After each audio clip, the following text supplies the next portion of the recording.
this is all very sad. And the great difference, of course, is that both William and Catherine are doing everything that they possibly can for the United Kingdom and for the Commonwealth. And in this particular instance, we see them supporting interests very close to their hearts. In his case, the football, in her case, the tennis. What Harry and Meghan are doing, of course, is entirely different because they're doing things for themselves. They're not doing things for the rest of us, and that is the big difference. The most supportive, the most successful members of the royal family are those who support the monarch, and that is what William and Catherine do. They're supporting the king. He cannot do everything. They take on special areas of interest, and that's what we'll be seeing them doing tomorrow. That's the big difference ultimately. Well, first of all, I think it's extremely good news because not only will Wimbledon have the most exciting match tomorrow in the men's finals with Djokovic playing Alcaraz, but also the presence of Catherine, Princess of Wales, will just be the icing on the cake because everybody had been hoping so much that she would be well enough to attend, and we are told that she is. So, as you know, she's still having treatment, and so she has to take things from day by day. And she has told us in the last message at the time of the Trooping the Colour that she isn't out of the woods yet. So each appearance is a step forward, and I cannot think of a better way of celebrating tomorrow than her being at Wimbledon. I think the crowds and the viewers will be absolutely thrilled, and in every possible way, it's a good sign.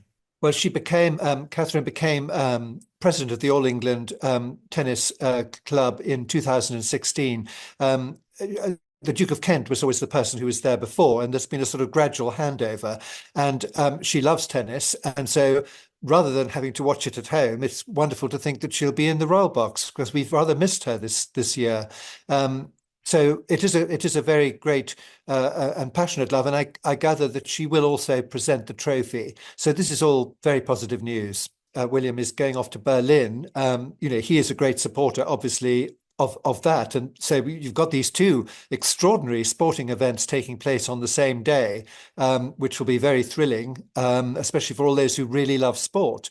But of course, they manage these things. When these things come up, they attend if they can, and it's very good news that they are both able in their own ways to be supporting, one, the football, and two, the tennis. It's always a great joy to see her at Wimbledon. Her fans will be delighted that she's there. All the tennis supporters will be delighted that she's there. They would have enjoyed the match hugely anyway. They're all tremendously excited about it. I mean, I myself have been watching Djokovic in the last two matches that he won, where it went to deuce several times, to advantage several times, to match point several times.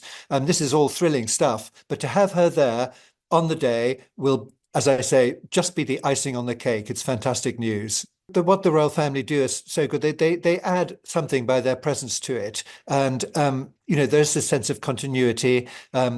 Wimbledon has been supported by members of the royal family way back. I mean, Prince George, Duke of Kent, was the president at one time. Princess Marina was until she died in 1968. Then the Duke of Kent took over, and now Catherine is the key figure. So, for those that love tennis, there's this wonderful sense of continuity with the royal family.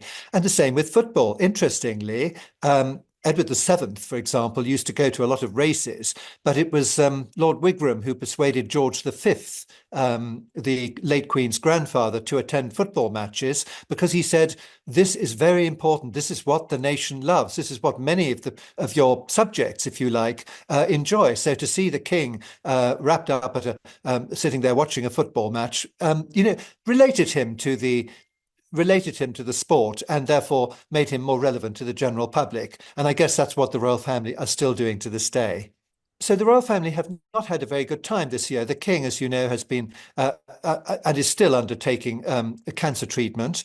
So is the Princess of Wales. And then last 3 weeks ago, there was a terrible accident when Princess Anne was knocked unconscious and had to go to hospital for a week. Well, William and Catherine sent her a message this day saying what a trooper she was. And yesterday she was out and about doing a duty with riding for the disabled. Once again, at her age, she has to take things carefully. They all do. We mustn't expect too much from them, but it's good to see her back as expected, undertaking her duties to the as much as she possibly can, at any rate at this point. But we mustn't expect too much from her. She's got to get better. At 73, to be knocked over like that, to have concussion and so forth, bruise under her eye and all that stuff.